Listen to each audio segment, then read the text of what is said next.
Hello guys स्वागतम जनाइছো lovely কিচেনৰ নতুন এটা ভিডিঅ'লৈ ৰান্ধিবলৈ লৈছো বৰালি মাছৰ ৰেচিপি। ভিডিঅ'টো চাই লাইক কৰিব, কমেন্ট কৰিব, শ্বেয়াৰ কৰিব বন্ধুবৰ্গৰ লগত আৰু যিসকল নতুন ভিউৱাৰ আছে চেনেলটো সাবস্ক্ৰাইব কৰি ল'ব। কাষত যিটো বেল আছে বেলটো অল কৰি দিব, তেতিয়াহে মই দিয়া ভিডিঅ' নতুন নতুন নটিফিকেশনবোৰ লগে লগে পাব। এনেকৈ লগে লগে ধৰি অনা নদীৰ বৰালি মাছ। এয়া এইখিনি মাছ কাটি ভালকৈ ধুই ৰেডি কৰি লৈছো ৰান্ধিবলৈ।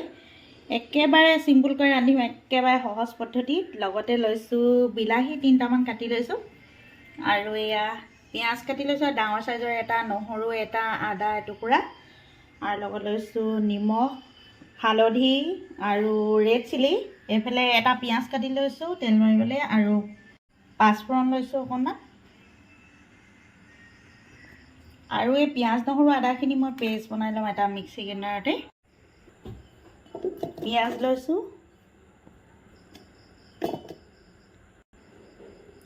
আদা দিছো,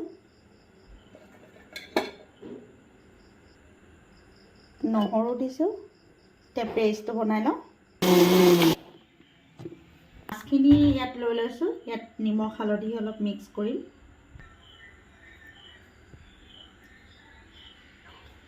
হালধি অকণমান দিছো, নিমখ অকণমান দিছো,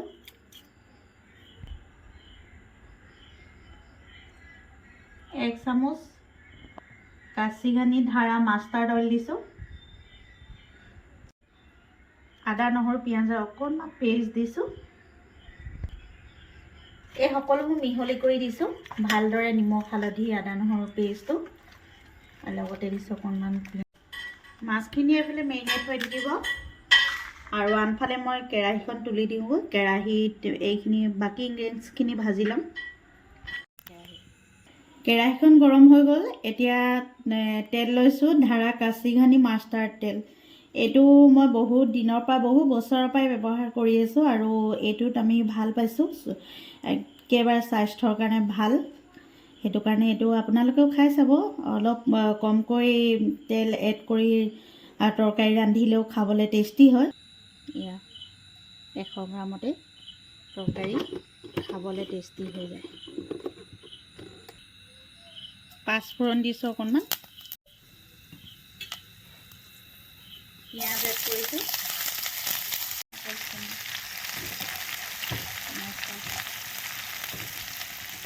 পিঁয়াজখিনি ৰঙা হোৱালৈকে ভাজি ল'ম। পিঁয়াজখিনি ভজা হৈ গৈছে, কালাৰটো খুব ধুনীয়া হৈছে।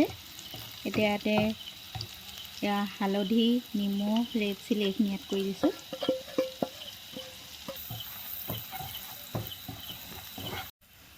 এয়া হালধি, নিমখ, ৰেড চিলি, পিঁয়াজ ভজা হৈ গৈছে।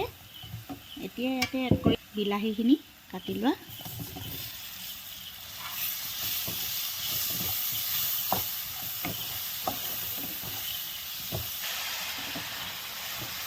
বিলাহীখিনি অকণমান সিজিবলৈ দিম, হাফ কুক হ'বলৈ দিম। ঢাকোনখন লগাই দিছোঁ। 3 মিনিটমান সময়ৰ পিছতে ঢাকোনখন খুলি এয়া বিলাহীখিনি লৰাই দিছোঁ। বিলাহীখিনি হাফ কুক হৈ গৈছে। এতিয়া ইয়াতে আদা নহৰু পেষ্টটো এড কৰিম। আদা নহৰু পিঁয়াজ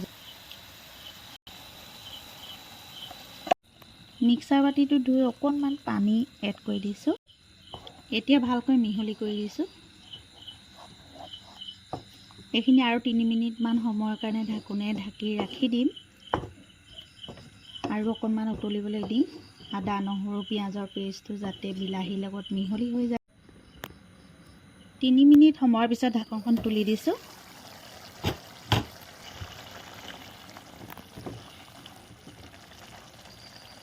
এয়া বিলাহী, আদা নহৰু পেষ্ট এই সকলোবোৰ সিজিয়ে গৈছে প্ৰায়, আৰু খুব ধুনীয়া এটা ফ্লেভাৰ আহিছে। এতিয়া ইয়াতে মাছখিনি এড কৰিছোঁ।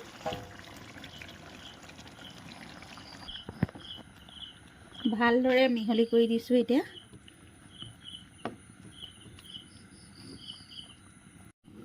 5 মিনিটৰ পিছতে মই অকণমান চেক কৰিবলৈ ঢাকনখন খুলিলোঁ।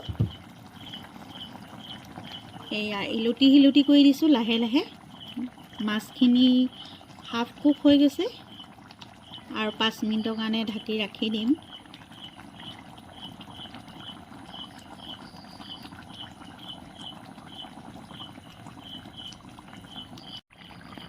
এয়া খুব ধুনীয়াকৈ এটা ফ্লেভাৰ আহিছে। ইয়াতে দি দিছোঁ বাৰীৰ পৰা ছিঙি অনা ভোট জলকীয়া এটা। এতিয়া গেছটো ল' ফ্লেমতে দি আৰু 5 মিনিট ঢাকি ৰাখি দিম।